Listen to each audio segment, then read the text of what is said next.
So this guy is a local ABC newsman here, and he's very handsome and tall, and he wears nice blue suits. I've seen him in public. We've covered stories together, not together, but at the same time.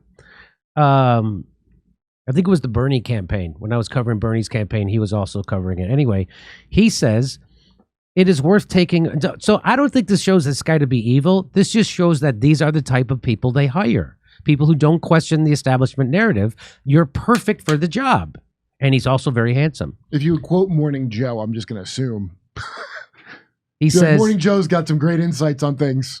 He says, it is worth taking a moment to watch this montage for historical perspective on how unprecedented Donald Trump's lack of conceding is. So Morning Joe Ball says this. Hillary Clinton never challenged the results of the 2016 election. In fact, she gave a concession speech the next morning, saying she hoped the next morning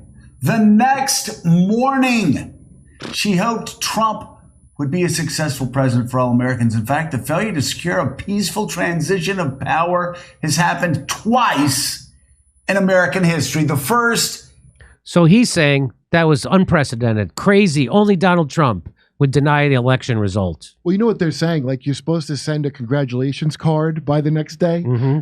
You can then for the next 5 years talk about how they robbed you. Well, that's what they're going to do. Yeah. Watch. You can run the best campaign. You can even become the nominee.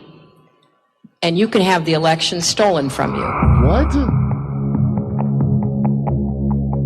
How can you win with Russian interference, though? That's a real what I'm thing. scared about in 2020. But rightly. Because I think he's an illegitimate president that didn't really win. So how do you fight against that in 2020? You are absolutely right. He's an illegitimate president in my mind. Would you be my vice presidential candidate?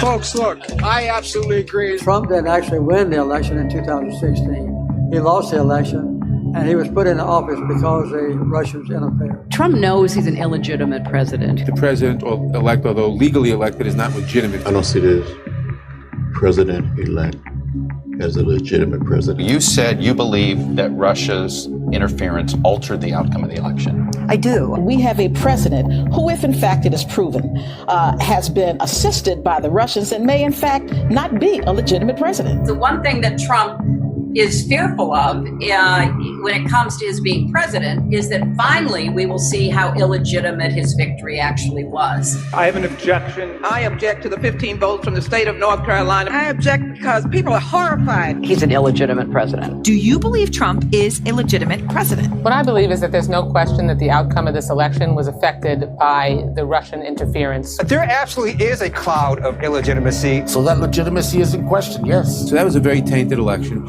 And in that sense, it's illegitimate. Why do you think the president is going to such great lengths to essentially prove that he beat you? Because he knows he didn't. He knows he's an illegitimate president. Stolen emails, stolen drone, stolen election.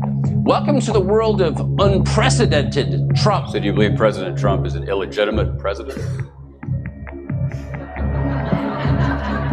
Based on what I just said, which I can't retract.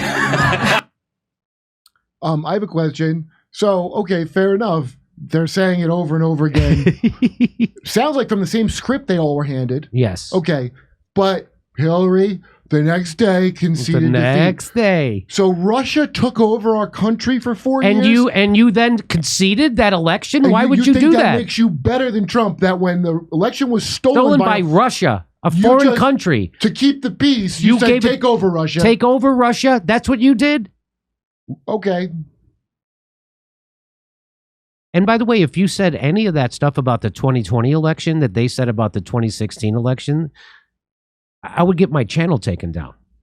2020, you're not allowed to say anything negative about the 2020 election results. You're not allowed to, and if we do, they changed that. I mean, obviously, did they change that policy? But that's one of the ones that they news. So for years, that's right, they just changed it. Yeah, so now you can, because even the billionaire-funded Rising on the Hill, they played a video of Trump saying that the 2020 election was taken down, and they got a strike. They couldn't post for a week, because they just played Trump saying it. I wonder if Sam Harris has any insights as to why people don't trust the institutions. Right? Why don't they? And this whole idea that it's crazy. Remember how Fox News says that the voting machines were rigged? What? That's impossible. And that's you're a crazy person to think that? Oh, this guy. Guess who used to say that all the time?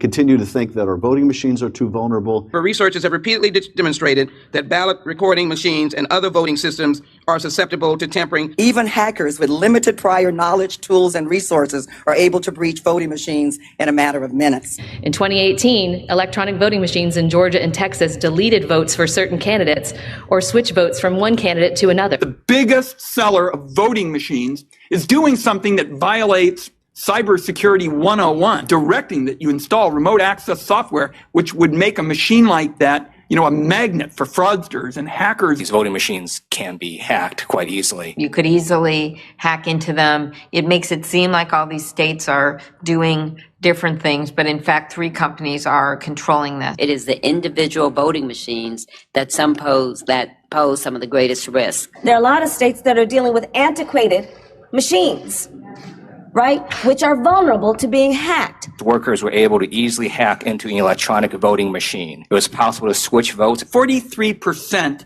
of American voters use voting machines that researchers have found have serious security flaws, including backdoors. We know how vulnerable now our systems were. I know the hackathon that took place last year where virtually every machine was broken into fairly quickly. I actually held a demonstration for my colleagues here at the Capitol where we brought in folks who, before our eyes, hacked election machines, those that are being used in many states. So you weren't allowed to say that in 2020. And if you said that, you were called a crank, a conspiracy theorist, a white supremacist, and you got your YouTube channel taken down. They could say that. That was in 2018 they were saying that. So anyway, I don't know what else this, and by the way, nobody's upset about this. No one's upset. I can show this to people. If I showed this to my old roommate, he was going, so what? Maybe it was bad back then, but now it's better. That's what they would say. Oh, I'm just curious, like, what the thing is. Like, is it, usually I wouldn't just get no response, as if, like, just a blank spot while you watch the thing. Only Trumpers are election deniers. That's the whole thing, except everybody was. Right. Everybody was until 2020. Everybody was an election denier until 2020. Al Gore was denying the election, like, That's right. Into 2 presidents later. Come see our live shows. We're going to be in Chicago, Rosemont, Las Vegas, Salt Lake City, New York City, Pottstown, Pennsylvania, Stamford, Toronto, Toledo, Detroit, St. Louis, and more. Go to jimmydore.com for a link for those tickets.